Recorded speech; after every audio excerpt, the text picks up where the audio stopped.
everybody, this is Miss Hayhoe here, today to read to you The Fox and the Star.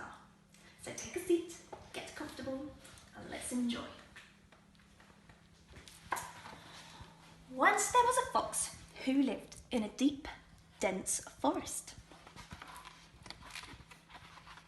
Because Fox was small and the trees reached far higher than the tips of his ears, he was timid and afraid to stray far from his den.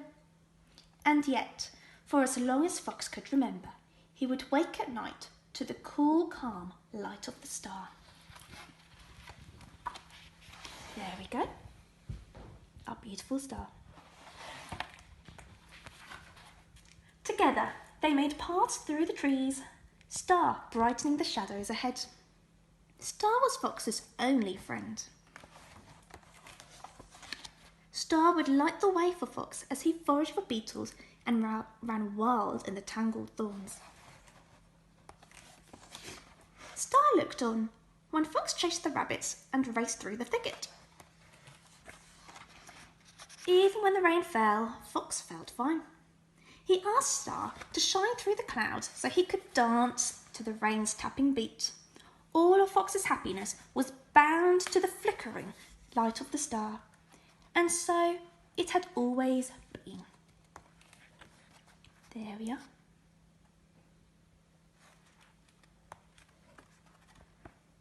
Then, one night, Fox woke, and everything had changed. Fox called out for Star, but Star did not appear. The forest stayed cold and dark and still. See Fox down there. In the days that followed, Fox dreamt that Star would return, but the darkness grew closer. Without Star, there was no reason to go outside. Worried and lonely, he cuddled in his den. Days and nights passed in silence until something stirred in the forest. The beetles on the move, creeping and crawling, and to where Fox lay. Closer and closer, the beetles came, seeking the still body of Fox in the belly of his den. The smell of 1,000 beetles ignited Fox's hunger. He faced the darkness and feasted on the tasty beetles. Yum. And he felt a lot better. It was time to go and find the star. Fox peered around the gloom and could just make out a clump of thorns. "Have you seen my star?" Fox asked the undergrowth, but the thorns did not know of any star. Next, Fox came across a colony of rabbits. "Have you seen my star?" he shouted down to the burrows, but the rabbits have no time for foxes. I wonder why. Suddenly, Fox was beyond the forest he knew. He looked up at the trees.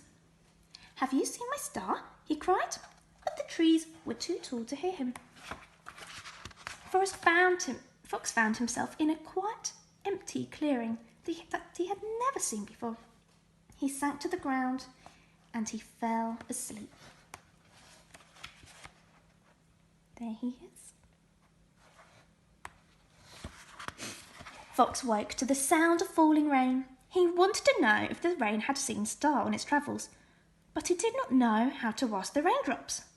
When the rain stopped, he had a feeling that something had changed. I wonder what you think has changed. Oh, he's awake.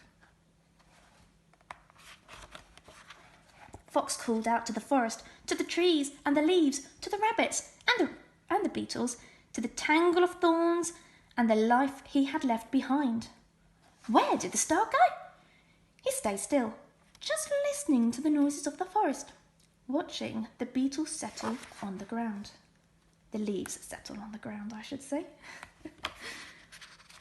And as he looked at the leaves, it said, "Look up beyond your ears." And so, Fox looked up. And what does he see? Oh, not one, but many beautiful, beautiful stars. Fox could not believe there were so many stars. His heart was full of happiness. He knew that somewhere out there was a star that once was his. Beneath the blazing sky of stars, Fox made his way through the forest. The end. Well, I hope you enjoyed the story. It's one of my favourites because it's got such beautiful illustrations. Have fun, take good care of yourselves, and I'll speak to you soon with another story. Bye everyone!